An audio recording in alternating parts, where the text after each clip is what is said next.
To begin the tale of this particular jump into the depths of psychedelia, I'll start by giving a description of my previous experience with pharmacological agents. In the course of 4 years I've smoked marijuana too many times to count, ingested LSD about 24 times, eaten mushrooms a handful of times, taken MDMA 7 times, had a love affair with ketamine, smoked DMT on a handful of occasions and dabbled briefly with many other psychoactive substances including MDA, LSA, 2CE, 25-Einbohm, 25-Bean-Bohm, methylone, opium, GHB, nitrous, and cocaine. Personally, I find compounds of at least a partially psychedelic nature to be the most beneficial and interesting of drug categories, and here I make the distinction between hallucinogenic and psychedelic drugs. It was around 3:30 p.m. on what had begun as a rainy day in July when my friends R and H suggested we blast off on some DMT.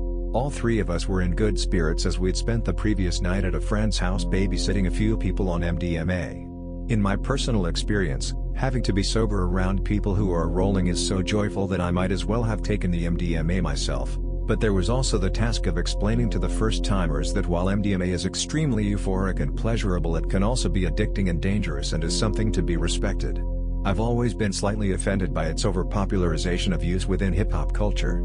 We decided not to make any particular preparations for this trip except that I asked them not to play any music during the experience as not to distract me from whatever I may see, think, or feel. This may seem reckless, but H told R and me that too much time passing between the desire to trip and the actual trip might kill his nerve to try it. H had only smoked DMT one other time, and so R and I were doing our best to play by his rules and allow for his comfort. I watched as R loaded his bong with a layered batch of marijuana and DMT, first for himself and then for H. Although both of them enjoyed the effects and praised them as being very significant, both also admitted to having not quite broken through. I asked R to measure out the bowl he'd be giving me so that I could be sure to see the other side, but he shook his head and said, "For you, I'll just pack it nice and big." He handed me the lighter and I burned the top layer of marijuana, pulling on the bong hard and attempting maximum impact. Usually when I have smoked DMT on previous occasions there has been a distinct buildup of effects including slight burning sensation in the lungs, a warm surge slowly coursing through my torso towards my head, a buzzing in the ears that grows to monstrous proportions, and increased sensitivity in my mouth, which I believe is brought on by the rather unpleasant taste of the substance. I follow this with lying back, closing my eyes, and traveling through a wormhole-like field which contains a continuous swirl and interchange of intensely complicated and colorful geometric forms that flow into an opening of sorts until suddenly I am somewhere else and it is truly foreign. This time things were different. R's voice faded to nothing as I heard him tell me to try to hold the smoke in, but I had succeeded in maximum impact and there was simply no way I wasn't going to cough up the body full of DMT essence I'd imbibed immediately. It was enough. I have no idea how long it actually took the phases of my trip to occur due to time dilation, but I've tried to pin them as well as I could. D+1 minute, there was no wormhole. I simply closed my eyes and immediately was not in R's room anymore.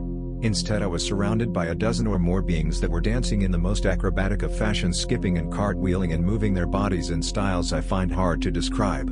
Their bodies were somewhat humanoid in that they had heads and limbs resembling ours, but this was not a three-dimensional realm.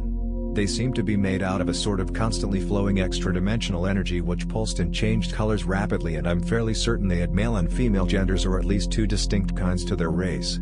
They had mouths that stretched across their faces, eyes made of the brightest light, rather large ears more pointed than ours, and what looked to me to be a kind of hair on their heads. The scale of their frame was enormous. It was like being in a room of incredibly benevolent giants. I was in awe. Who wouldn't have been? I had made contact with things within the DMT realm before, but none were so charming or so entertaining as these fellows. D+2 minutes, they danced in beautiful rhythmic patterns and laughed and beckoned me to follow them, and so I did. They showed me their home, a superdimensional fortress of such aesthetic wonder that I can scarcely compare it with even the finest structures and monuments of human history. We traveled down what appeared to be an endless corridor of light. I didn't seem to have a body but floated in their direction just the same, and all the while the beings danced in and out of my view, jumping from behind pillars that littered the great hall to smile in my face. In all directions there appeared to be no end to this uncanny structure, and for that reason I am still baffled as to where the pillars began and ended. They had other structures that looked like huge shifting platforms suspended in space, and as I moved along I found them all looking up or down or across from their platforms to laugh and smile at me. D+3 minutes, for some time I found it all but impossible to formulate a usual train of thought, But after the initial rush of being in such a strange and ravishing land, I began to speculate about these beings. My first thought was, be you friend or foe? Their responses were to laugh and smile, but they seemed to be sending a kind of telepathic signal that said, of course we are your friends. To find out whether this was true or not, I simply began loving them. It was so easy. Never before had I been so able to focus an extreme positive emotion on something so newfound.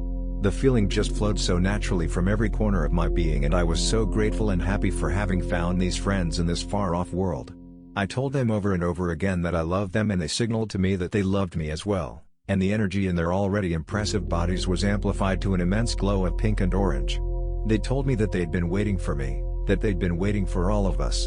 This was a cosmic temple, a safe haven for the universe's children and a learning center for all who would accept it. D+4 minutes, I got it. I understood. These things knew the nature of my presence. They knew I was a stranger who needed a little help, and they were being good hosts. They were the ultimate performers in a crossworld of pure love, there to entertain and teach me. Their message was simply that I appreciate and love all things around me, and that I be in the service of others. They praised me for my understanding, and for a moment I'm fairly sure I saw one of the pairs of male and female present a smaller one of them, perhaps their child. I'm not sure as to what this was supposed to signify, but my understanding is that it was a furthering of their trust in me. D+5 minutes, the trip began to descend back from such great heights, and something very different happened. In previous experiences, coming down has simply been the fading of the DMT realm from my senses into a murky haze and finally into standard reality. This time it was more like being in a glass elevator that was going down with tenacious speed. It was like I was catching a brief glimpse of each world or dimension that came before that of the playful performers, but I was going too quickly to actually see the details of each layer. Why I had no build-up but instead a build-down is still puzzling. D+6 minutes, I opened my eyes and started laughing. The DMT still swarmed my visual field with light and intricacy, and as I looked out ours window at what had once been considered a dreary day, I was filled with a sense of life and gratitude. The backyard was gloriously ablaze with colored detail, and I was filled with a reverence for nature and wildlife, and asked myself why a man must make such selfish endeavors like the destruction of forests for perceived profit. I swear in that moment I could see the spirit of the trees.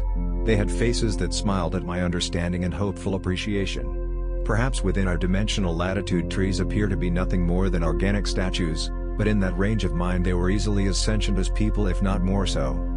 As the residual effects slowly dwindled over the next 10 minutes, I stood up and smiled and laughed for a few minutes before telling R and H how much I loved them and about my experience. H would later tell me to my astonishment that I had only had my eyes closed for about 5 minutes. I told him I didn't believe in time. I went home, ate, showered, and spent the rest of the day alone thinking about Alan Watts referring to life as a dance of pattern, and about how Ralph Waldo Emerson had talked about the course of human history having existed within the mind of mankind before it had ever played out. In short, this was my favorite DMT experience. It filled me with hope for the future and renewed my faith in the power of positive thinking. Though I was sick all day, I've never felt better. The universe is alive, and its pulse will rattle you to the core.